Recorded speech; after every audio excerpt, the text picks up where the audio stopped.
Hello guys, ISLലെ ഓരോ ടീമുകളിലെയും വിദേശ സ്ക്വാഡിനെ ഒന്ന് അനലൈസ് ചെയ്യുന്ന സീരീസിൽ നമ്മൾ ഇന്ന് സംസാരിക്കാൻ പോകുന്നത് ചെന്നൈയിൻ FC പറ്റിയാണ്.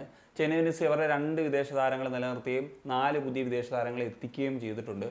അതിൽ 4 പേരിൽ 3 പേരും ISL എക്സ്പീരിയൻസ്ഡ് ആണ്. അതിൽ ഒരാൾ ഓവൻ ഗോയലുമായിട്ട് വർക്ക് ചെയ്തിട്ടുള്ള ഒരു എക്സ്പീരിയൻസ് ഉള്ള ഒരു പ്ലെയർ ആണ് എന്നുള്ളതാണ്. എന്താണെങ്കിലും നമുക്ക് ഈ ഒരു വീഡിയോയിലേക്ക് കടക്കുന്നതിന് മുമ്പ് ഞാൻ ഒരു കാര്യം പറയാം. ഇന്ന് നമ്മൾ 10 മണിക്ക് നമ്മുടെ യൂട്യൂബിലൂടെ ഒരു ലൈവ് പോകുന്നുണ്ട്. അപ്പോൾ നിങ്ങൾക്കൊക്കെ ജോയിൻ ചെയ്യാനുള്ള അവസരങ്ങളൊക്കെ ഉണ്ട്. അതൊക്കെ എങ്ങനെയാണെന്നുള്ളത് നിങ്ങൾക്ക് അവിടെ യൂട്യൂബ് ലൈവ് സ്റ്റാർട്ട് ചെയ്യുന്ന സമയത്ത് നിങ്ങൾക്ക് കൃത്യമായിട്ട് മനസ്സിലാക്കാൻ സാധിക്കും. അപ്പം പങ്കെടുക്കാൻ പറ്റുന്നവരൊക്കെ ആ ഒരു ഡിസ്കഷനിൽ പങ്കെടുക്കുക. സോ ഡിഫൻസിലേക്ക് വരുമ്പോഴത്തേക്കും റയാൻ എഡ്വേർഡ്സ് എന്ന് പറയുന്ന താരത്തെയാണ് നിലനിർത്തിയിട്ടുള്ളത്. അദ്ദേഹം ഒരു ഇംഗ്ലീഷ് സെൻട്രൽ ബാക്കാണ്. ലാസ്റ്റ് സീസണിൽ ഓൾമോസ്റ്റ് ചെന്നൈയിൻ FCയുടെ മാച്ചസിലൊക്കെ കളിച്ചിട്ടുള്ള ഒരു സെൻട്രൽ ബാക്ക് എന്ന നിലയിൽ കളിച്ചിട്ടുള്ള ഒരു പ്ലെയർ തന്നെയാണ്. ഒരു നല്ല ഡിഫൻഡർ തന്നെ നമുക്ക് പറയാനായിട്ട് സാധിക്കും. അദ്ദേഹത്തെ നിലനിർത്താൻ സാധിച്ചത് ഇപ്പോൾ ചെന്നൈയിൻ FCയെ സംബന്ധിച്ചിടത്തോളം ഒരു ക്രൂഷ്യൽ മൂവ് തന്നെ എന്നുള്ളത് നമുക്ക് പറയാൻ സാധിക്കും.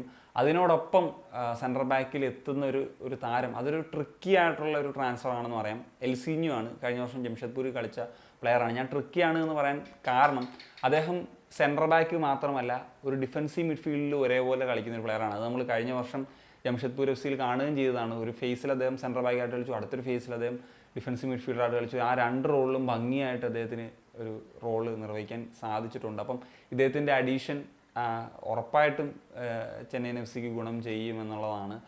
ഇനി നമുക്ക് മിഡ്ഫീൽഡിലേക്ക് വരുന്നൊരു സമയത്ത് ഹോൾഡിംഗ് മിഡ്ഫീൽഡേഴ്സ് വേറെ ആരുമില്ല. അറ്റാക്കിംഗ് മിഡ്ഫീൽഡിലാണ് ഇപ്പം ലൂക്കാസ് പാമില്ല എന്ന് പറഞ്ഞിട്ടുള്ള ഒരു ബ്രസീലിയൻ താരത്തെ എത്തിക്കുന്നു.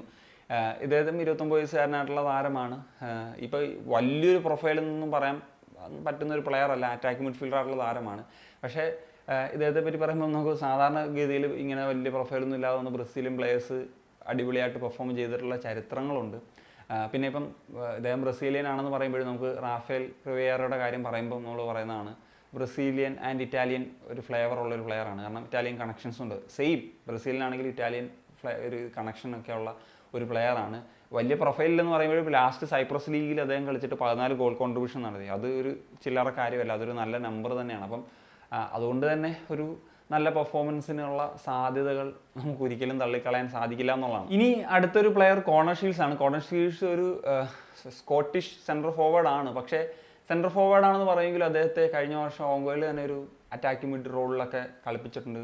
സംടൈംസ് വിങ്ങിലും കളിപ്പിച്ചിട്ടുണ്ടെന്നുള്ളതാണ് എൻ്റെ രോഗം. അപ്പം അങ്ങനത്തെ ഒരു യൂട്ടിലിറ്റി രീതിയിൽ ഉപയോഗിക്കാൻ പറ്റുന്ന ഒരു പ്ലെയറാണ്. അപ്പം അദ്ദേഹത്തെ സ്കോട്ടിഷ് പ്രീമിയർഷിപ്പിൽ നിന്നൊക്കെ ആയിരുന്നു കൊണ്ടുവരുന്നത്. ലാസ്റ്റ് സീസണിൽ ISL നോക്കിക്കഴിഞ്ഞാലും, ISL അല്ല കഴിഞ്ഞ വർഷം ചെന്നൈയിൻ FC ഓൾ കോമ്പറ്റീഷനിൽ നിന്ന് നോക്കിക്കഴിഞ്ഞാൽ 27 മത്സരങ്ങളിൽ 5 ഗോളും 4 അസിസ്റ്റും ഡീസൻ്റ് ആയിട്ടുള്ളൊരു നമ്പർ തന്നെയാണ്. ആ ഒരു നമ്പർ ഇൻക്രീസ് ചെയ്യിപ്പിക്കും ഈ ഒരു സീസണിൽ എന്നുള്ളത് നമുക്ക് പ്രതീക്ഷിക്കാം. പിന്നെ ആ ഒരു പ്ലെയർ എന്ന് പറഞ്ഞാൽ ഡാനിയൽ ചീമയാണ്.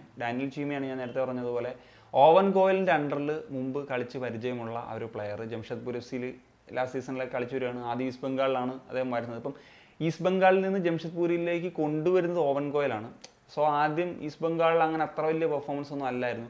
ജംഷഡ്പൂർ FC ആ ഷീൽഡ് അടിക്കുന്ന വർഷം ഇദ്ദേഹത്തെ കൊണ്ടുവന്ന അതൊരു ക്രൂഷ്യൽ മൂവ് ആയിരുന്നു. ഗ്രെഗ് സ്റ്റുവർട്ട് അതിനോട് ഓൾറെഡി ഉണ്ടായിരുന്നു. അതിനോടൊപ്പം ചീമയുടെ കൂടി വരവ്. കാരണം 11 മത്സരങ്ങളിൽ 7 ഗോളൊക്കെ അടിച്ച് കിടിലം പെർഫോമൻസ് അദ്ദേഹം നടത്തി. അപ്പം ഒന്ന് മങ്ങി ഇപ്പം നിൽക്കുകയാണെന്ന് വേണേൽ പറയാം. ആ ഒരു മങ്ങി നിൽക്കുന്നതിനെ ഒരു ആളി കത്തിക്കാനുള്ള ഒരു പവർ ഓവൻ ഗോയലിനുണ്ട്. അത് നമ്മൾ കണ്ടിട്ടുള്ളതുമാണ്. അത് എങ്ങനെ വരും എന്നുള്ളത് ഡാനിയൽ ചീമയുടെ ചെന്നൈയിൻ FCയുടെ ഒരു പെർഫോമൻസിന് വേണ്ടി നമുക്ക് ഉറപ്പായിട്ടും കാത്തിരിക്കാം.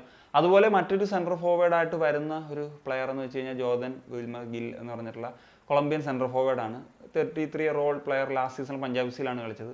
അതിന് മുന്നത്തെ സീസൺ നോർത്ത് ഈസ്റ്റിൽ കളിച്ചിരുന്നു. നോർത്ത് ഈസ്റ്റിൽ ഇടക്കാലത്ത് വന്നിട്ടുള്ള പ്ലെയറാണ്. പക്ഷേ നോർത്ത് ഈസ്റ്റ് വളരെ വലിയൊരു ഇമ്പാക്റ്റ് അദ്ദേഹത്തിനൊക്കെ ഉണ്ടാക്കാൻ സാധിച്ചിരുന്നു. നോർത്ത് ഈസ്റ്റിൻ്റെ സൂപ്പർ കപ്പിലേക്ക് പെർഫോമൻസിൽ വളരെ ഒരു ക്രൂഷ്യൽ പ്ലെയർ ആയിരുന്നു. അതുപോലെ ഐ തിങ്ക് സൂപ്പർ കപ്പിലെ ഒരു ടോപ്പ് സ്കോറൊക്കെ ആകാൻ സാധിച്ചു. അതുപോലെ അദ്ദേഹത്തിന് ഇപ്പം ISLലെ തന്നെ കണക്കുകളൊക്കെ നോക്കി കഴിഞ്ഞാൽ 26 മത്സരങ്ങളിൽ 16 ഗോൾ. അതൊരു ഗുഡ് നമ്പർ തന്നെയാണ്. അപ്പം ചെന്നൈയിൻ FCയിൽ ഈ ഒരു അഡീഷൻ കൂടി വരുമ്പോഴത്തേക്കും ഉറപ്പായിട്ടും വളരെ പ്രതീക്ഷകളൊക്കെ തന്നെ ആരാധകർക്ക് വെക്കാം എന്നുള്ളത് നിസ്സംശയം പറയാം. സോ ഈ ഇവരുടെ വിദേശ സൈനിങ്സ് പൂർത്തീകരിക്കുമ്പോഴത്തേക്കും ഒരു ബാലൻസ് ജയിക്കുന്ന തരത്തിൽ തന്നെയാണ് ഈ സൈനിങ്സ് പൂർത്തീകരിച്ചതെന്നുള്ളത് പറയാം. കാരണം ഇപ്പം എൽസീഞ്ഞോ വരുന്നതോടുകൂടി അദ്ദേഹം ഒരു യൂട്ടിലിറ്റി പ്ലെയറാണ്. CB DM ഒരുപോലെ കളിക്കുന്ന പ്ലെയറാണ്. അതുപോലെ കോർണർ ഷീൽഡ്സ് അദ്ദേഹം സെൻട്രൽ ഫോർവേഡും അറ്റാക്കിംഗ് മിഡിലും കളിക്കുന്ന പ്ലെയറാണ്. അപ്പോൾ പറഞ്ഞാൽ ഈ ഒരു ബാലൻസ് ഉണ്ട്. ഇപ്പം ഈ ഓരോ പൊസിഷൻ തിരിച്ച് റേറ്റ് ചെയ്യുമ്പോൾ ഡിഫൻസ് ഗുഡ് എന്ന് തന്നെ പറയാം. അതിനുള്ള കാരണം ഇപ്പോൾ പറഞ്ഞാൽ റയൻ എഡ്വേർഡ്സ് എന്ന് പറയുന്ന നല്ല പ്ലെയർ ഉണ്ട്, എൽസീഞ്ഞോ കൂടിയുണ്ട്.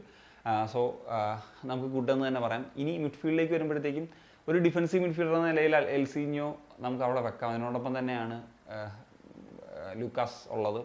ആൻഡ് കോർണർ ഷീൽഡ്സിനെ AM റോളിൽ പറയുമ്പോൾ അങ്ങനെ വരുമ്പോൾ നമുക്ക് ഒരു ഗുഡ് മിഡ്ഫീൽഡിൽ നിന്നും ഒരു ചെന്നൈയിൻ എഫ്.സിയുടെ വിദേശ നിര നോക്കുമ്പോൾ നമുക്ക് പറയാൻ പറ്റും. അതുപോലെയാണ് സെൻട്രൽ ഫോർവേഡ് നിരയിലേക്ക് നോക്കുമ്പോൾ ജോർദൻ വിൽമർ ഗില്ലും ഡാനിയൽ ഷീമൊക്കെ ISL എക്സ്പീരിയൻസ് ആയിട്ടുള്ള പ്ലെയറാണ്. അതുപോലെ തന്നെ കോർണർ ഷീൽഡ്സിൻ്റെ പേര് നമുക്ക് പറയാം. അപ്പം വിദേശ ഒരു നിര നോക്കിയിട്ടും നമുക്ക് ഗുഡ് എന്ന് തന്നെ പറയാൻ സാധിക്കും. ഇതിൽ നിന്ന് ഒരു പൊട്ടൻഷ്യൽ ഫോറിനേഴ്സ് ആരെന്ന് ചോദിച്ചു കഴിഞ്ഞാൽ കുറച്ച് കൺഫ്യൂസിങ് ആണ് അങ്ങനെ പറയാൻ.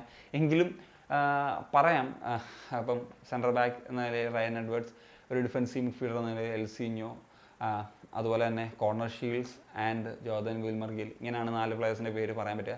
എങ്കിലും ഡാനിയൽ ചീമയാണെങ്കിലും അതുപോലെ ബ്രാൻവിലെ ആണെങ്കിലും ഒക്കെ നമുക്ക് പറയാൻ പറ്റും 11ലേക്കൊക്കെ വരാനുള്ള സാധ്യതകൾ, ആ ഒരു കോമ്പറ്റീഷൻ കൊടുക്കാൻ പറ്റുന്ന പ്ലേയേഴ്സ് എന്ന് തന്നെ നമുക്ക് പറയാൻ പറ്റുന്നവർ തന്നെയാണ്. സോ നിങ്ങൾക്ക് എന്താണ് ചെന്നൈയിൻ എഫ്.സിയുടെ ഒരു വിദേശ നിരയെ പറ്റിയിട്ട് നിങ്ങളുടെ ഒരു എക്സ്പെക്ടേഷൻസ് ഉറപ്പായിട്ടൊന്ന് കമ്പോസ് ചെയ്യാൻ പറ്റുകയാണ്. സനിയ.